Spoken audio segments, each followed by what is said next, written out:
Salut le peuple de Dieu. Lorsque tu deviens un enfant de Dieu, on t'attache une identité, celle de victorieux. Et ça doit t'interroger. Tu ne peux pas être victorieux sans avoir gagné sur quelque chose. C'est-à-dire que la victoire qu'on t'attache en identité, c'est parce que tu t'es identifié à Christ, parce que Christ a été victorieux sur Satan. Donc c'est un état permanent de Christ, mais pour toi c'est un état progressif, parce que ta vie aura des challenges, aura des combats, aura des réalités dans lesquelles tu dois gagner en te basant sur la victoire de Christ sur la croix. Alors c'est comme ça que Paul dans Ephésiens 6 nous donne carrément l'armure de Christ que tu dois porter dans les temps du combat spirituel. Lorsque ça s'intensifie autour de toi, lorsque tu es dans des combats, l'attente du ciel c'est que tu gagnes, mais tu ne gagnes que lorsque tu utilises les armes qu'on t'a données pour aller à la guerre. Lorsque les militaires sont en train de se présenter le jour de l'indépendance, ils présentent toute leur armure à leur président. Ils font une parade. Mais quand le temps de guerre arrive, la parade ne suffit pas. Il faut utiliser l'armure contre les ennemis. Et la parole de Dieu, chaque dimanche, tu fais la parade chrétienne, c'est-à-dire tu tiens ta Bible. Tout le monde dans le quartier sait que tu es chrétien. Tout le monde dans ta famille sait qu'on est chrétien, jusqu'à ce qu'il y ait un problème dans ta situation ou dans ta vie qui ne change pas, qui demande à ce que quelque chose de plus fort que la Bible ne puisse intervenir. C'est comme ça que même dans ce genre de passage, on parle de prier en esprit. Quelqu'un dira, mais je prie tous les jours. Dieu dit qu'il faut prier en esprit lorsqu'il vient à des combats spirituels. C'est quoi la différence? C'est un problème de changement d'environnement. Lorsque tu es dans un aquarium ou bien si tu es en train de nager dans une piscine, tu auras du mal à respirer. Non pas parce qu'il y a un problème de respiration, mais parce que tu es dans le mauvais environnement. Dans l'eau, un homme ne peut pas respirer naturellement, à moins qu'il ne soit hors de l'eau.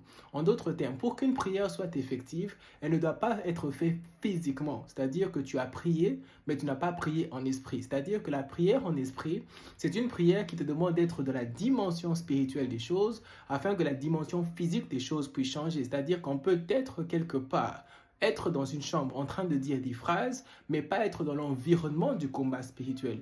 Et cet environnement n'est créé que par le Saint-Esprit. C'est comme ça que Jésus dit à ses disciples d'attendre le Saint-Esprit avant d'aller évangéliser. Ils avaient la parole de Dieu, ils avaient la connaissance des choses de Dieu. Mais Dieu dit, ce n'est pas physiquement qu'on gagne des combats spirituels, mais c'est d'abord spirituellement investi par le Saint-Esprit en soi. On comprend ça encore lorsque Josué va dans le combat pour Jéricho. Il est mandaté par Dieu pour être un commandant de l'armée, pour entrer dans la terre promise.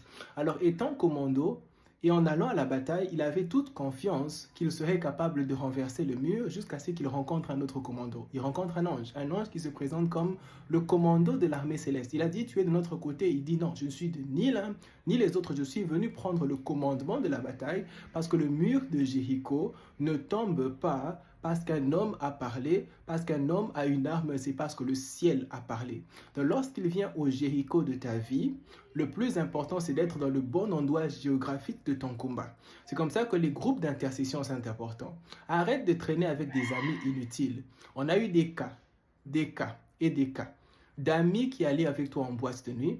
Lorsque tu as un accident de voiture, ils ne sont nulle part à trouver. De toutes les façons, ils sont inutiles. Parce que ce sont maintenant les amis là qu'on appelait trop spirituels, qu'on commence à appeler pour dire tel est à l'hôpital, il a besoin de prière. Pourquoi? Parce que ces amis de la boîte de nuit n'ont rien à t'offrir quand le temps difficile vienne.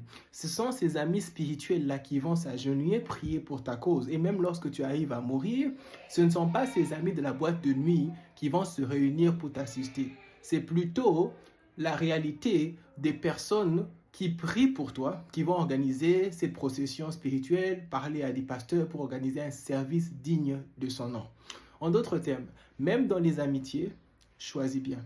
Si tu n'as autour de toi aucun ami qui puisse s'agenouiller pour ta cause, tu es pauvre. Si aucun ami ne peut prier pour toi ou avec toi quand tu as un problème, tu es pauvre.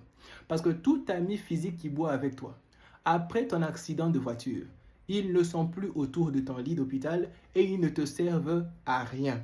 Que le Seigneur te donne des amis, que le Seigneur t'apprenne à prier, que le Seigneur t'encourage dans les voies que lui-même il est en train d'autoriser.